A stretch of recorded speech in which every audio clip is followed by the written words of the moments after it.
I felt very gate kept by folks from my community.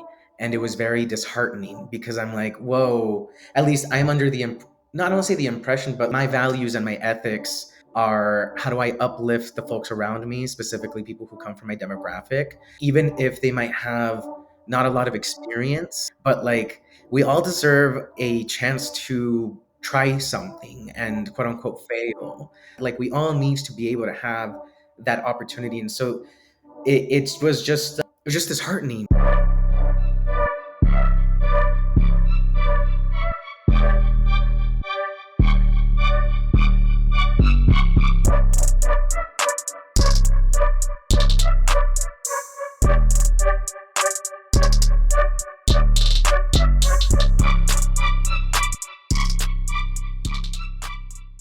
You're listening to Building Our Own Tables, a podcast produced for HowlRound Theater Commons, a free and open platform for theater makers worldwide. I'm your host, Yura Sapi, founder of multiple organizations, including Liberarte, a nonprofit nurturing artists for liberated futures, Protectores de la Tierra, a farm and food sovereignty initiative based out of Colombia, Balística, an LGBTQ plus healing and art space for communities in Latin America, and through all my programs, workshops, coaching, and this podcast, I've helped countless founders and leaders unleash their brilliance and build thriving movements. In this podcast, we share visionary solutions, stories, and snapshots to support you as a leader on your own journey of creation and transformation. This 5th season is especially meaningful. I'm recording while 8 months pregnant, and this experience of bringing new life into the world has brought a deeper opportunity for lessons in leadership, in legacy, and in creation, all of which I'm sharing in this season alongside the powerful voices you'll hear from. You'll hear from extraordinary founders building their own tables for their communities, their lineages, and for the planet in this evolutionary time. You are here for a reason, and I'm honored to be on this journey with you. So stay tuned and enjoy.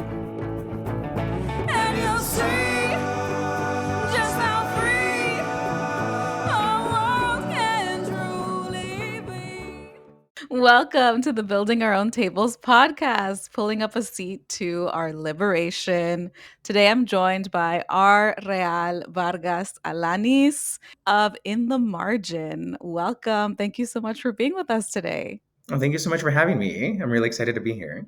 Yes. So you are a two-spirit interdisciplinary artist from Mexico and California, indigiqueer, intersectional artist with talents including directing, playwriting, acting, dramaturgy, fight choreography, and producing. And you've been renowned for your dedication to social justice in this theater and arts world, specializing in developing new work that amplifies marginalized stories and artists. Most of all, as we're chatting today, as the co founder of arts and advocacy organization In the Margin. And within the Margin, you're leading an ensemble of interdisciplinary and intersectional queer and trans BIPOC artists, uplifting historically marginalized voices through this creative expression, community programming, and transformative storytelling. Really exciting. Would love to start off and have you share with us a little bit more about In the Margin. What are the programs that you're working on? What are you doing? I know there's theater performances, an international residency. Tell us more. So, In the Margin, or ITM, we started back as an unofficial group back in 2014, 2015. And it started with us creating new works through devising or our group providing opportunities to playwrights and just developing new works as we found ourselves not really represented in the works that we were reading in university. In the Margin was created by a group of university students, and it was my cohort. There was 8 of us, and we all happened to be cutie BIPOC by, I don't want to say by mistake, I want to say maybe by chance or by the beauty of life and the way it does that. And a lot of us were in that moment in the closet, and we were like coming out to one another, and we were discovering life with one another while also in a perhaps not the most nurturing environment in our university. And we really held on to each other for support and to be able to get through some of the challenges that we had in our university, in our training. And via that, we really leaned into training in different sectors and then coming back to teach each other and sharing our resources and sharing our knowledge. That really became the foundation and the morals and ethics of and the values of ITM, which is resource sharing, being able to go out and either train and so we can just continue to share and create an army of cutie BIPOC intersectional interdisciplinary artists that can really just go out to the field and the industry in any capacity and with high quality art, right? With really shaped tools. So where they're not just filling in roles because they need to or have to, but going towards the roles that they want to, that might not be in the specific track that they might have undertaken. So, for example, let's say that someone is a costume designer and that was the track that they undertook, but they're also interested in dramaturgy and they're also interested in producing. ITM is very much of the sorts of, hey, we're producing this project. I know that you're interested in producing. Would you like to come on board as a line producer or an assistant producer? And then you're paired up with an executive producer who essentially teaches you how to be a producer. And we have crafted multiple producers through that kind of bridge or training system in a sense, or mentoring system. And the way that we expanded was back in 2019, several of us had gone out and were working professionally in different administration capacities and different artistic capacities in larger organizations. And Fran Astorga, W. Fran Astorga, one of the other co-founders, approached me and stated, hey, I want to make in the margin something official. They were pursuing their MBA. And so they were learning a lot about nonprofits, the 501c3 sector, and said, I really think that we can create this into something really great.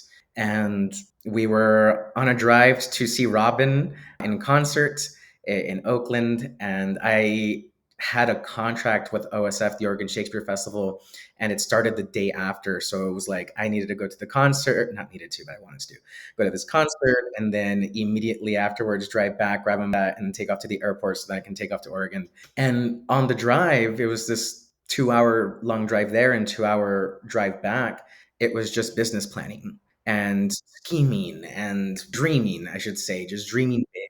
And we started to think about who in our networks would we like to approach to work with us, and who do we think would like to work with us, because also it came with a little shyness of approaching certain people and being like, oh, I think your art is just so high caliber and I respect you so much, admire you so much, it's almost intimidating for me to ask if you would like to work with us. And one of the things that Fran would always say was, hey, let's not sell each other short. There are people who do want to work with us. All we have to do is just ask. Just ask, and let's just pursue the things that we want to and just ask. And if people want to jump on board, they will.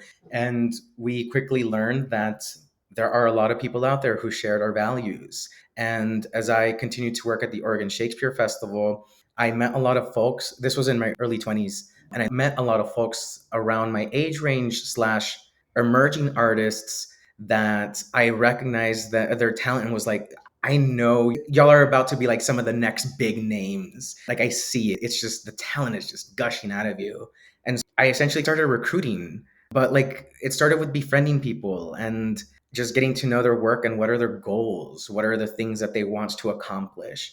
And then to be able to come together and say, these are the goals that people have and how can we work together to accomplish them. And in 2020, we became an official nonprofit. And it was a very interesting time since we hit COVID. But the interesting thing is that in 2020, there was that racial reckoning that occurred. And it really opened a lot of doors for us to have a platform to speak on the issues that we've been navigating for the last 5 years, and especially having navigating them without being an official nonprofit or an official entity came with a lot of barriers of people not taking us seriously. We were already being discounted because we're these brown people, brown, black, queer people, but then being an unofficial entity, it just provided a lot more challenges. So we went from being fiscally sponsored to being a nonprofit fairly quickly in regards to that sector transition. That even then still came with challenges because people were seeing us as a brand new nonprofit. So they're like, oh, you're a young company. And they're not taking into account the years priors of all of the programming that we've had, the projects that we produced, the artists that we amplified. And like the feedback we would receive was, all of you are very impressive individually, but as an entity collectively, you're too young. And so even then it was like, oh my God, okay. And that Anyway, was from like funders or potential partner organizations or this was from potential partnering organizations. So there is this network of development of works that were courting us. And throughout the process, we were really analyzed deeply under like a microscope of all of our development processes, administrative wise, not about our art, not our art, but administratively. How did our finances work? How was our core leadership work? How was the shared leadership model?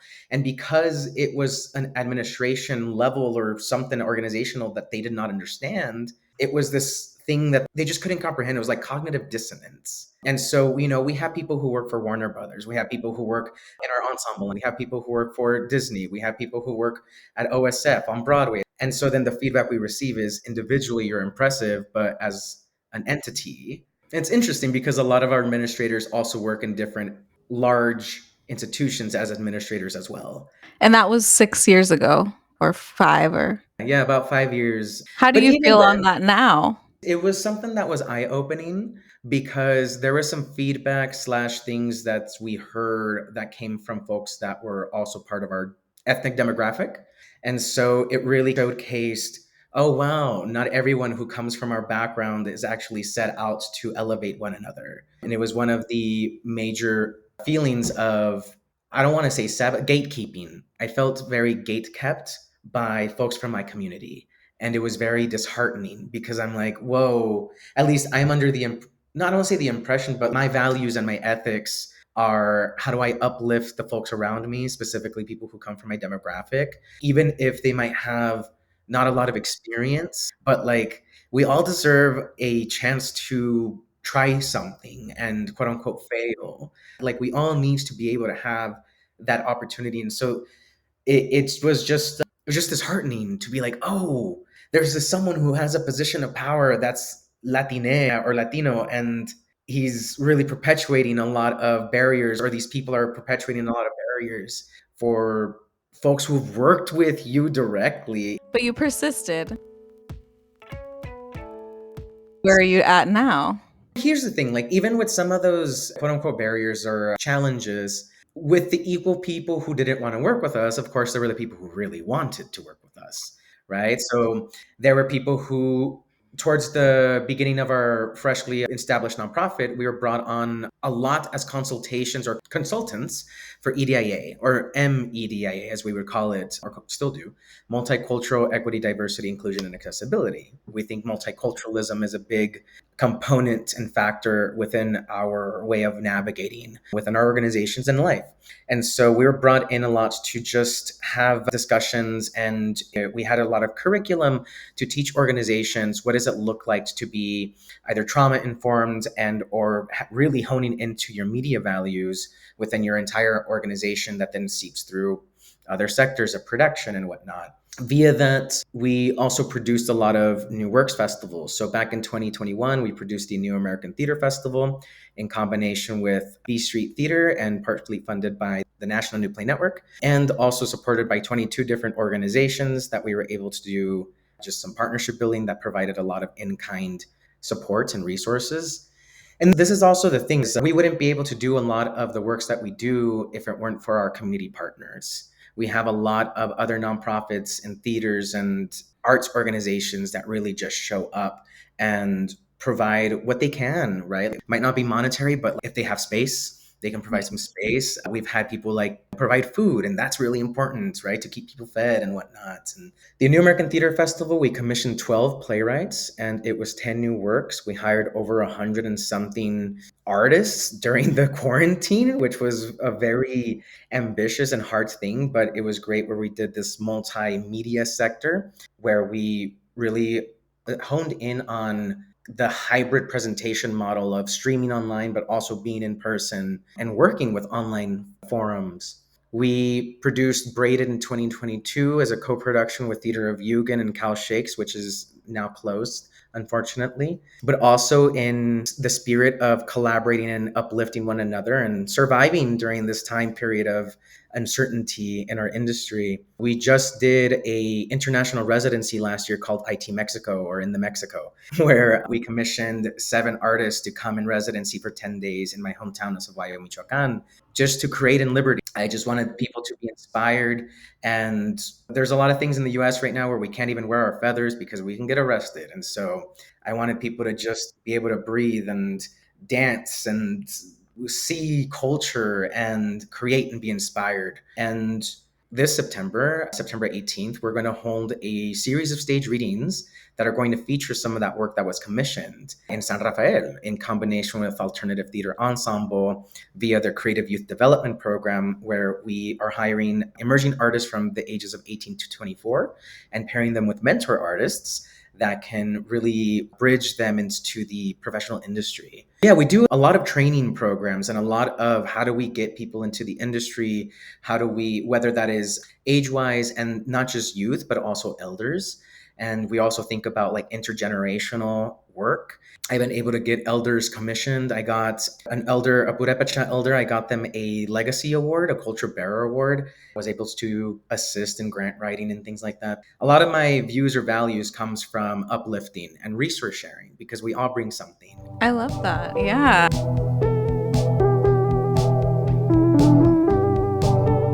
I think also I'm noticing what you're sharing about that initial challenge, the through line coming in, the fear of putting yourself out there, of asking for support or saying, will people like this? Will people be aligned? Some people saying yes.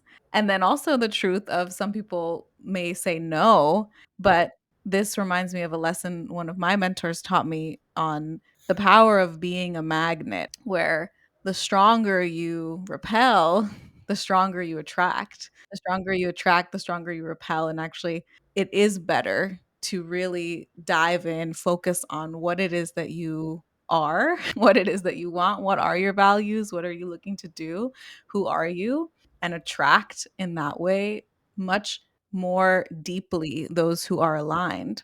And then also much more deeply repel those who aren't aligned. But the interesting part of it is that actually the stronger that you attract, the stronger that you put out what you are, the stronger you'll repel, and that it will actually be almost like those who are not aligned aren't even going to be close to you anymore. So you don't even engage with them because they're so far away, not interested in what you're doing. So it's actually the opposite. If anyone out there is in this fear mindset of, oh, if I start something, will people like it? Will people be aligned? Will it be too weird? Will it be too out there? Is it too different? But actually, the difference is the superpower of it. And that the deeper you go into what makes it unique, what makes it revolutionary or transformative, is actually what is going to bring people who are really passionate about it closer. That definitely makes sense. Absolutely. There's a friend of mine, she's a playwright, Lee Cataluna, and she always says rejection is protection. And yeah, very true, right? Not everyone can eat the same candy. Not everyone likes the same candy, and that's okay, right?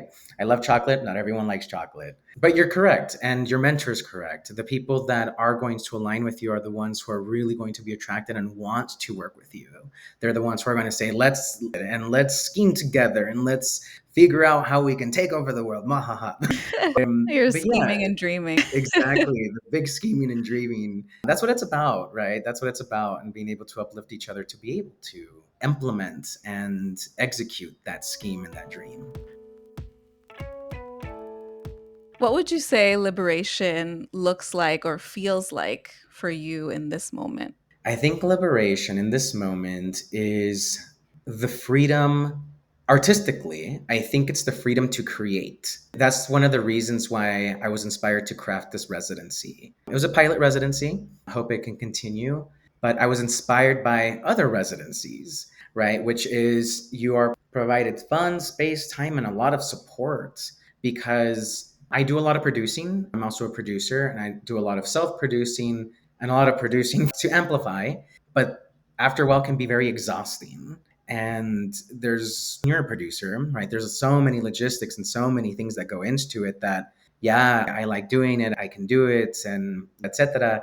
And at the same time, I can get tired. And liberation for me would be, what does it look like for someone else to support my artistic journeys? What does it look like for someone else to produce a residency where I can be a playwright and I can just breathe and relax and have access to a dramaturg and be in a room to be able to like put all the sticky notes all over the wall, and to have a composer next to me and be able to write lyrics and have a piano for us to write our music? And what does it look like to, it's almost like art camp. I think liberation would be like this, like an art camp residency. Yeah, I think that, oh, you just awakened something in me where I'm like, oh, now I'm going to manifest that. Bring that in. It sounds so lovely. So yeah, I think that's just the amplification and support and the resources for me to be able to create in a pocket of time and not have to worry about some externals. That for me personally would be liberating. But liberation as a whole, in a more bird's eye view, I think liberation is also to be able to provide that for others, right? How do we provide a launching platforms, or how do we provide space to create without having restrictions of thinking about either funders or thinking about censorship specifically? One of the things that I'm producing, as I mentioned in this fall, one of the themes is combating censorship. So a lot of the themes of the vendors who I'm hoping are going to be there selling their arts and visual art, and the themes of the play is all about combating censorship. So I also think in that sense is also liberation, right? What does it look like to really combat something that is affecting us nationwide in the US, which is a lot of our works being banned or destroyed, right? Omitted, erased. What does it look like for us to be able to lean against that and really provide, essentially fight back? What does it look like to be able to combat that? And for me, in liberation and combating, that's in tandem, right? Yeah. It sounds like there's this theme around the freedom to enjoy what you're doing. I also have been tapping into the artistic side. There's an artistic side of what I'm doing, but in terms of the public presentation side as a performer, actor, musician. So this year I have gotten some specific support for developing my own work, but also, of course, continuing to produce, like you said. And so it's been really interesting deciding to say, okay, there's going to be a producer for this event. That's not going to be me. And I'm going to be taking on a different role. There's an editor, there's another musician. So it is really exciting. And I think it is part of that journey of being in both sides as a founder on the artistic and the administrative, to get to dive into that balance and dive into those two sides. A lot of times in theater, I've seen that the positions are very split. There's someone that does artistic and someone that does executive director. And then there's departments shifted all in there. But it sounds like there's really, and since from the beginning, when you were talking about how you're creating a space for people to get to do different types of roles in the whole process, that it also applies to you and to us as the co-founders or the leaders. Yeah. Absolutely.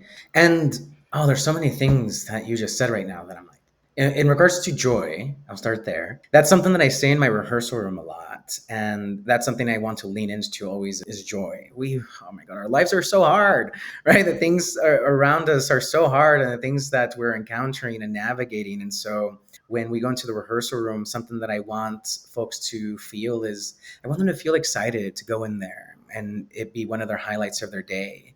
And as a director, I get to cultivate that room and get to cultivate that environment. Something I always say is we work on play. Let's play. We're not working on a stressor. Before we get further into this episode, go ahead and hit subscribe on this podcast. This is the best way to stay updated on new episodes, and it helps spread the word to other visionaries who are making a positive impact on the world. So go ahead and hit subscribe, and let's keep this good energy going. In regards to the administration, something that we started ITM at the beginning was an administration launchpad, which was gaining some of our artistic friends who were in either going into the administration levels, like they were starting to be associate producers or administrative associates, or were looking for administration type of experience when they can get more administrative work. It was like this perfect opportunity for us to be like, hey, we're starting this organization and we need some administrative support. We have this ensemble who are willing to provide any kind of support to ensure that it launches. And we were able to birth that, right? We were able to birth this Launchpad program that really had us learning a lot of stuff about the 501c3. What does it look like to do our W-2s and our taxes and do things with SSA and ensuring that we're in compliance and so on and so on. But it helped a lot, right? Because it just like any other sector of the industry, that was also a really big and remains to be a big sector, right? To have capable cutie BIPOC administrators that understand art, that have an artistic background, but that are really good in the administrative sector. When they go out into the field even further, right? When they go work at some larger institutions, they carry that with them, right? They're able to carry and expand on those experiences, but they're able to, I don't want to say infiltrate, but they get to go into these positions of power with their values and their set of ethics and are able to have autonomy over their positions. I'm thinking about a lot of my friends and colleagues that we have all just figured things out together. And I'm just thinking about some of the hours of us spending the Zooms and reading through some legal documents and being like, my head hurts, but it's okay. Can you just explain this to me like I'm a 5-year old so we can move some of this documentation forward? It is a real thing to acknowledge the fact that there's a lot of aspects of business, of having an organization, a corporation, anything that is dealing with having money being exchanged, working with what these requirements for exchange, like even if there isn't money exchange, this understanding of a contract being something that can help clear up confusion between anyone as to what are the details of if this happens, then what do we do, planning.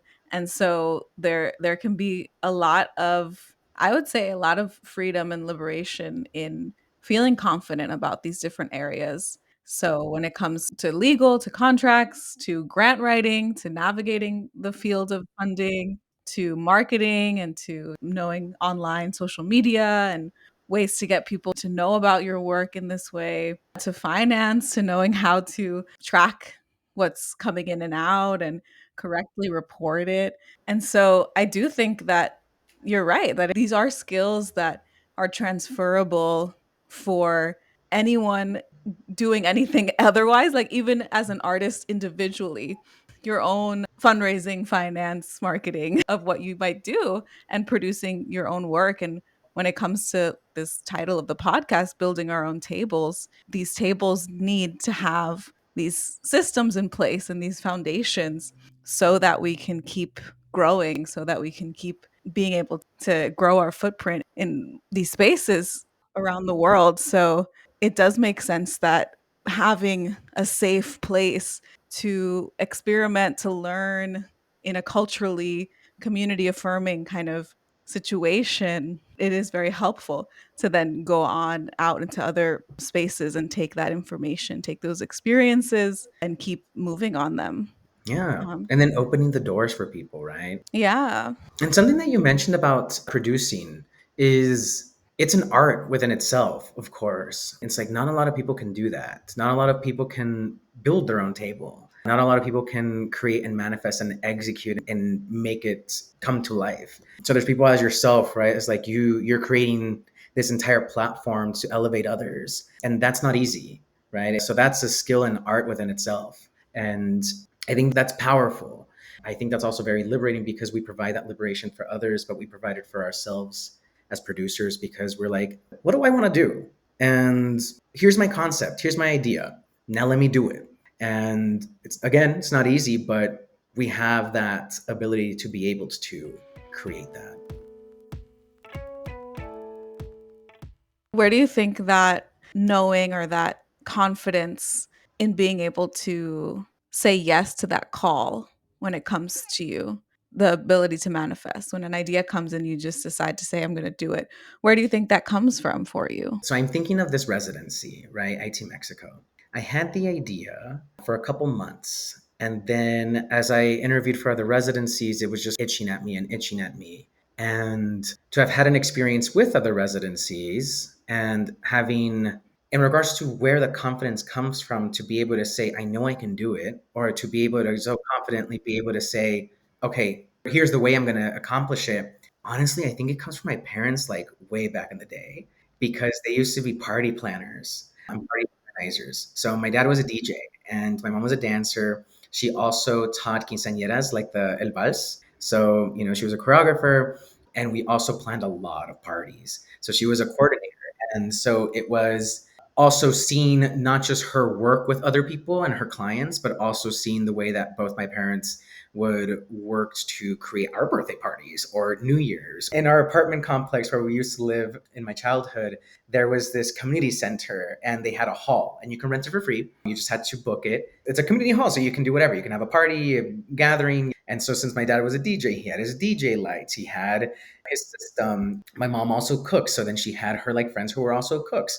And so they were the ones who really taught me, what does it look like to reach out to your network, to ask them, what does it look like to not ask them for money? What does it look like to ask for the straws? It's like anyone can bring something to the table, anyone can contribute something.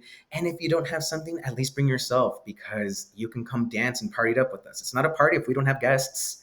Like, we're not putting together this big party if I'm not going to have people to come over here and dance and eat this food.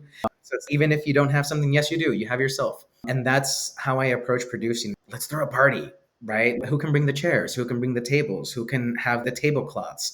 Who has a piñata? Maybe they haven't used it and they're like, it's in my closet. Who has maybe someone has a slip and slide and all you did was ask if they had some garbage bags that you can use. And they're like, what do you need them for? And I'm like, I'm throwing a party. They're like, oh yeah, here's garbage cans and here's some porta potties and here's a bounce house and Padrino owns this limousine company. So we're going to go pick up all your, you never know. Yeah, I love that. Yeah. That's so great. And my parents also always did a New Year's Eve party.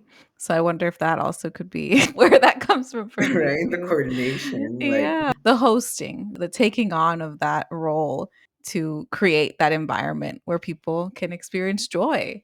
And then also absolutely. the coordinating of what can come from where, being creative too. Yeah, I think for me, three things come to mind on where Mm, it could come from. One is like totally existential, just tapping into, this is part of my purpose as a soul. This is like part of why I'm here, to create, to help make something that isn't exists, and just tapping into that aspect of who I am and who I think many are in this time. I think that there's a reason why many of us as souls are coming into the world now to create a new reality for the planet. Once the vision comes in or the idea comes in, it has its own identity, that sometimes it's like the vision or the idea is calling you. Like, I'm calling it in, but it's also calling me in and calling many others in, others who might have resources and things to support.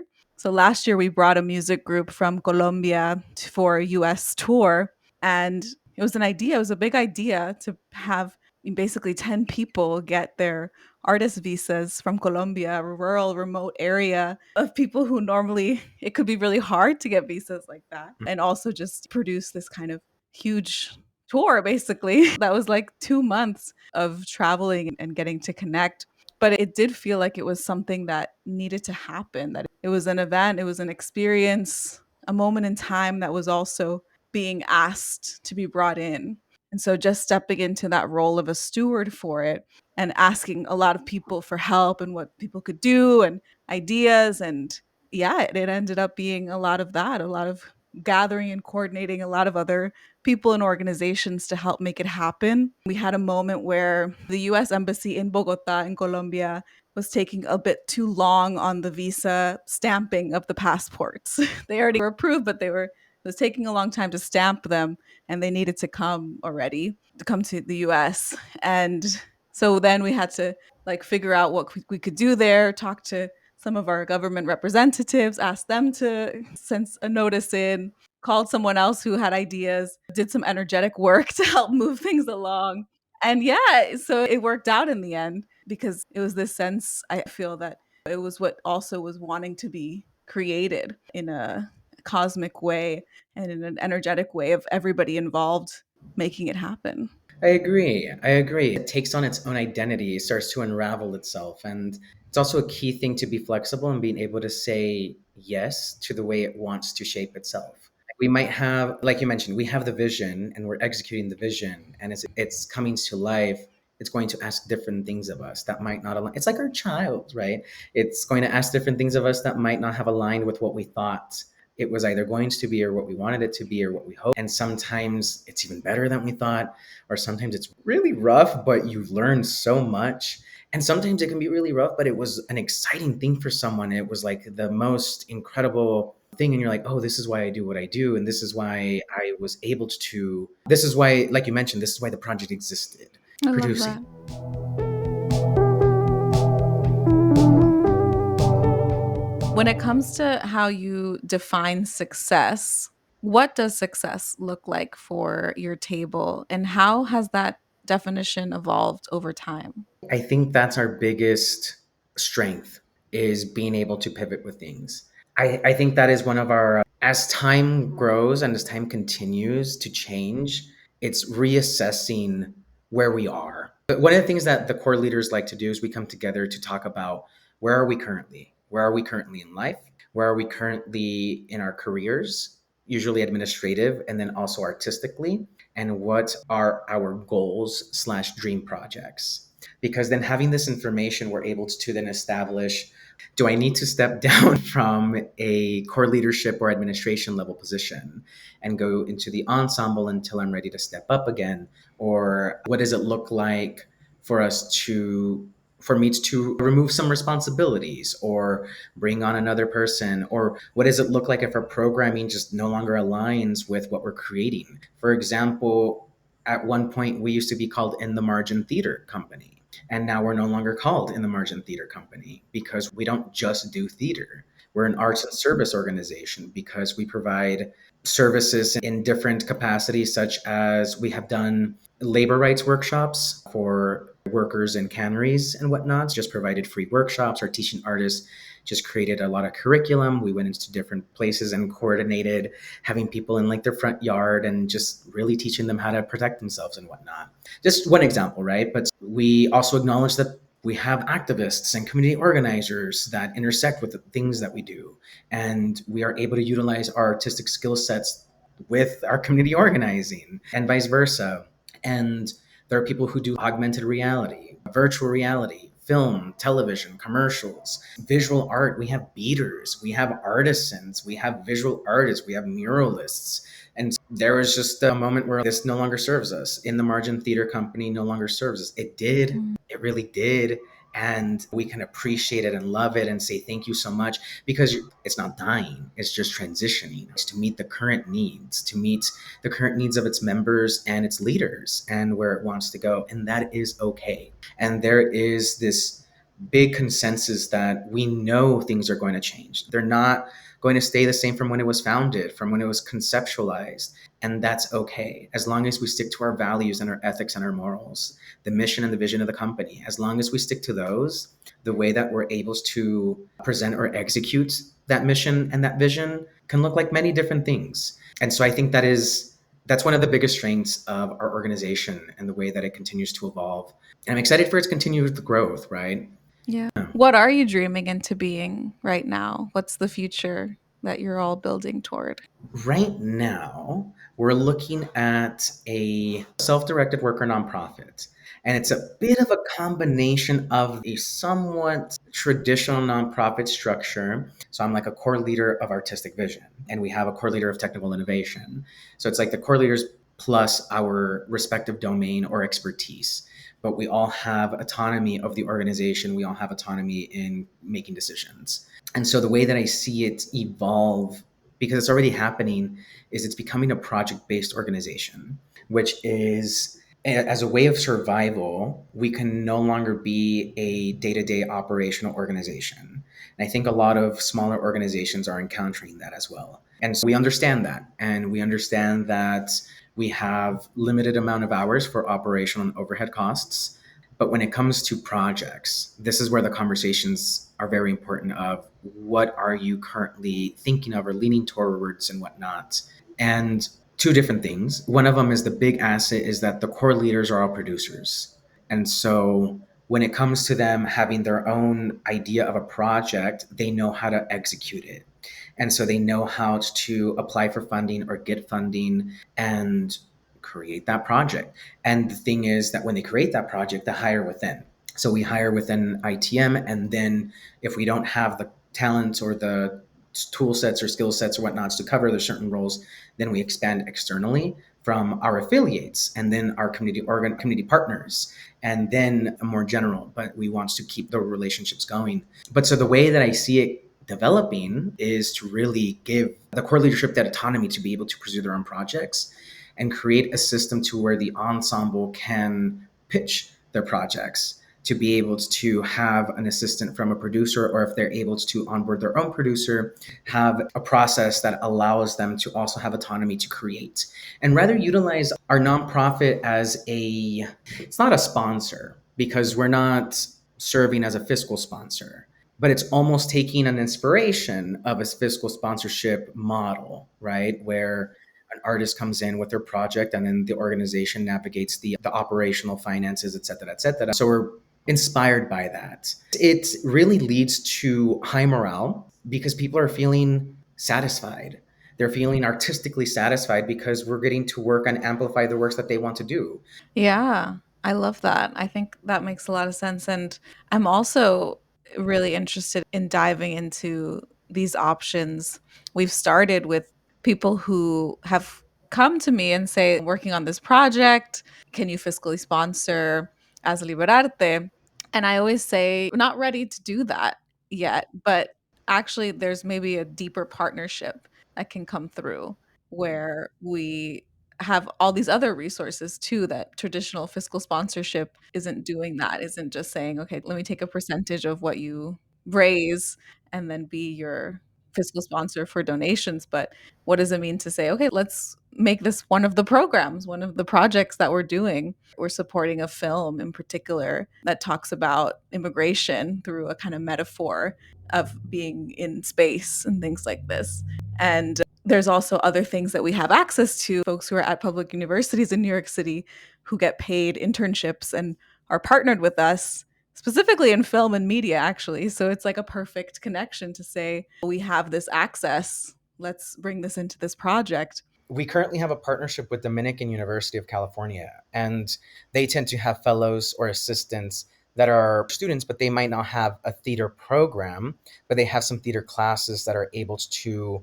They have theater classes where the professors want them to know more about the theater industry, and without an actual theater department, their opportunities slash exposure is a bit more limited. So it's also, what does it look like to have partnerships with universities that are able to provide us assistance to help us in producing projects and come in as either like an ASM, right, an assistant stage manager, or an assistant producer or assistant director. And again, it's thinking about the multiple ways that we're able to help one another. Yeah, I've also been doing an inventory of all of these subscriptions that we have that are like Canva and Zoom, all these things that you have to pay to maintain, although many of them have nonprofit pricing. So just in case anyone didn't know that. And Canva Pro is free for nonprofits. Google Suite, free for nonprofits. Yeah. So being able to offer those resources as well as part of the project, you can access all of this if you need to produce something. And so if you partner and join in, we can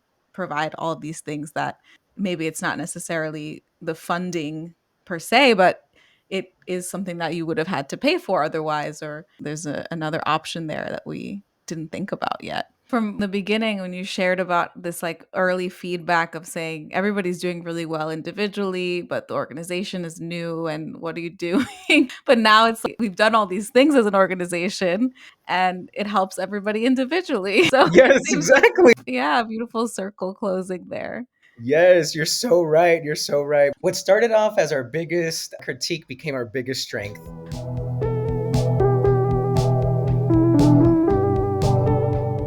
So, how can we stay updated with you within the margin? How can we follow you, find you? Yeah, you can find me on Instagram, Real V Alanis, Real V as in Victor, Alanis, Alanis, like the singer, Alanis Morissette. In the margin is at in the margin underscore ITM.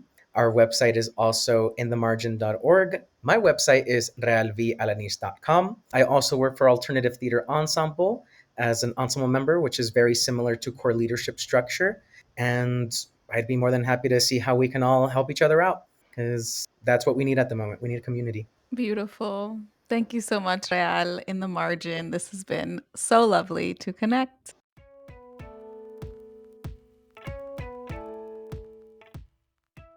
This podcast is produced as a contribution to HowlRound Theater Commons. You can find more episodes of this show and any HowlRound show wherever you find podcasts, including non-commercial open source apps like Anytime Podcast Player for iPhone and AntennaPod for Android. If you loved this podcast, please share it with your friends. You can find a transcript for this episode along with lots of other progressive and disruptive content on howlround.com. Have an idea for a meaningful podcast, essay, or TV event the theater community needs to hear? Visit howlround.com and submit your ideas to this knowledge commons. Thanks for pulling up a seat to liberation with us at Building Our Own Tables. Catch you next time.